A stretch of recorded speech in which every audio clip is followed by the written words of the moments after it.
I felt just like this. That was me, wondering, what's wrong with me? Feeling alone, feeling like, is this the right thing for me? Should I go back and get that good job my mom has been telling me about? You sign up one person, and 2 quit. I don't know how that happens, but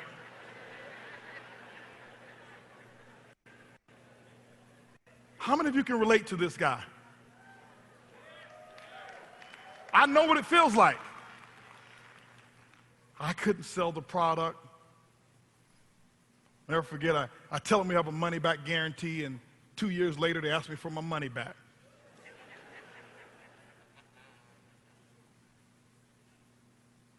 Here's what I realized. That shouldn't be you. There's nothing wrong with you.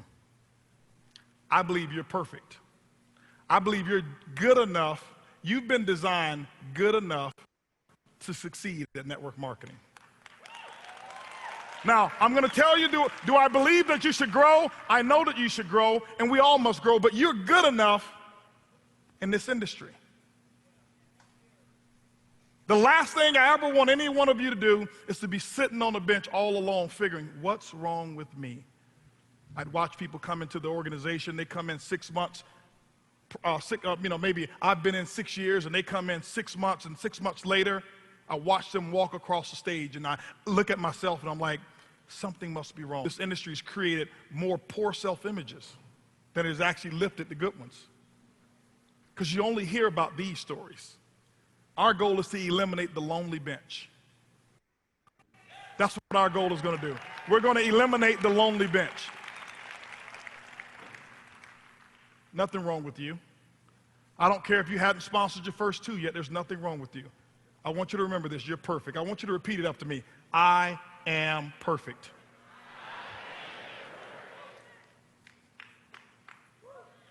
Network marketing is broken. And so I thought of a concept, and I says, instead of trying to fix all of these people and change everyone and create all of these trainings that don't work, because everybody has a good training course, or you have a speaker who has a great training class that they want to sell you, that if they use it themselves, they'd be doing what they're teaching you to do, right? Hey, you need to be fixed. No, you don't. The industry needed to be fixed. And that's exactly what we decided to do. We wanted to solve the right problem. So we said, what if we create a concept where people can be who they are?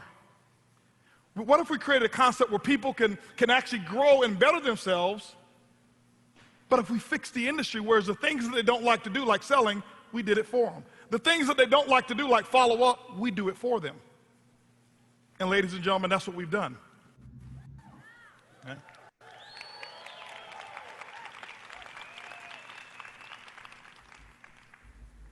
I look at network marketing, and I look at it from the standpoint of how standardized testing is. Some of you have heard me tell the story of the fish, the elephant, and the monkey. Standardized tests are very biased, and they're culturally biased, and I say it out loud because if you looked at my test score, my credit score was higher than my SAT scores, and my credit wasn't all that good. But I didn't come from the culture of the people who created standardized testing, and so I walked in with the deficit. And some of you, you've joined your last company before, and you walked into that company already at a deficit. See, at least at the SAT score, they give you 400 points for spelling your name right. I got that part right.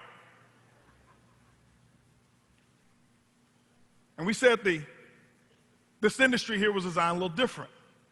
Those cultural tests, and let me give you an example of what I mean. You got the fish and the fish, the elephant, and the monkey, and the fish and the elephant monkey are sitting there right in front of the professor, and the professor's trying to do his or her best to make everything equal, knowing that they all come from 3 different elements.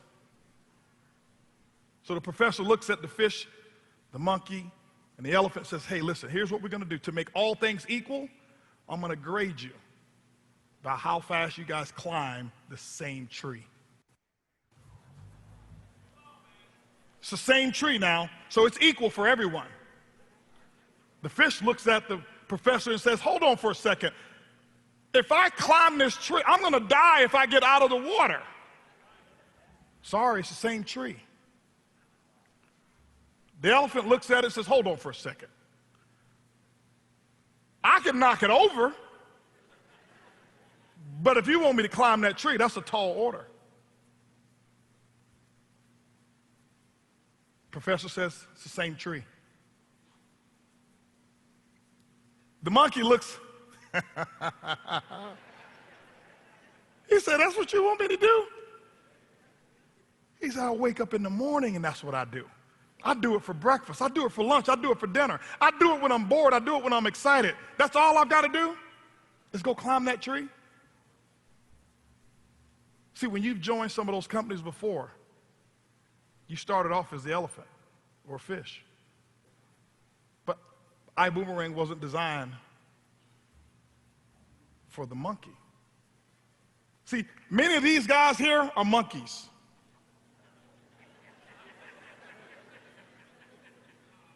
I did ask them to get me a better looking monkey. I said, could you get me Curious George? He said, we couldn't find. Curious George is cute, right? These guys are monkeys. What do I mean? You put them in any company and they're going to succeed. You put them in any company, they're going to go diamond. It doesn't matter what the product is. It doesn't matter what the compensation plan is. It's just what they do. They can sell air. They can sell dirt. They can sell water, dehydrated water. And they'll go black diamond first week, first month. And I learned the skills to become a monkey. That's why I never look at, oh, what's the product? Well, I'm a monkey. I can sell anything. I can sell that camera if it was in network marketing. Doesn't matter. But that's only the 3%. This is why the 97% is full in what I call the MLM graveyard. But ibuumerang was designed for you, the elephant and the fish. It was designed for you. That's what we had in mind when we started this company. I thought the people who were just like me, I don't want you to have to go 7 years only earning about $500 maximum income. You shouldn't have to work that hard. You shouldn't have to read 10,000 books or the number of books that I've read in order to just break even in network marketing. That's old technology. That's backwards. So where are we now?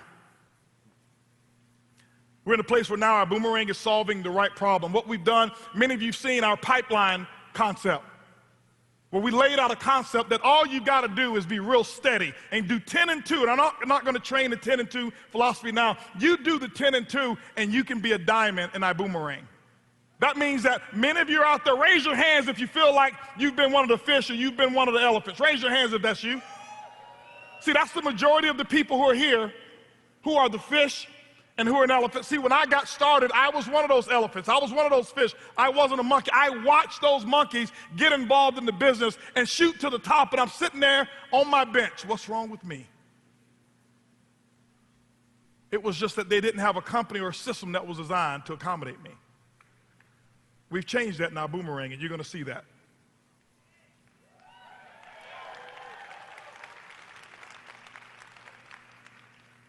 But don't tell me that you're not a great network marketer, because you are. And we're going to prove it to you, and I'm going to show you that how great of a network marketer you are, and I'll prove it to you right now. When I look at Facebook, when I look at Instagram, when I look at LinkedIn, all of those concepts, Mark Zuckerberg did not go out and do opportunity meetings door to door to door or house to house to house. He didn't do Zoom calls to get all of those friends. What he did is he created a simple concept, and he gave you a tool, and he said, hit this button right here, send it, and it'll go to your friend, and you'll tell your friend, hey, listen, would you like to look at my pictures? And your friend says yes. and they open up a Facebook page, and then your friend called another friend, and those friends open up their database, and the next thing you know, over 1 billion people are in a database, the largest database out there in the world. You did it through network marketing. You were the one who referred those people. You were the one who turned people on to Facebook. You were the one that turned them on to Instagram. You were the one who turned them into all the social platforms. And all of our millennials and our young folk out here, you know what I'm talking about. But here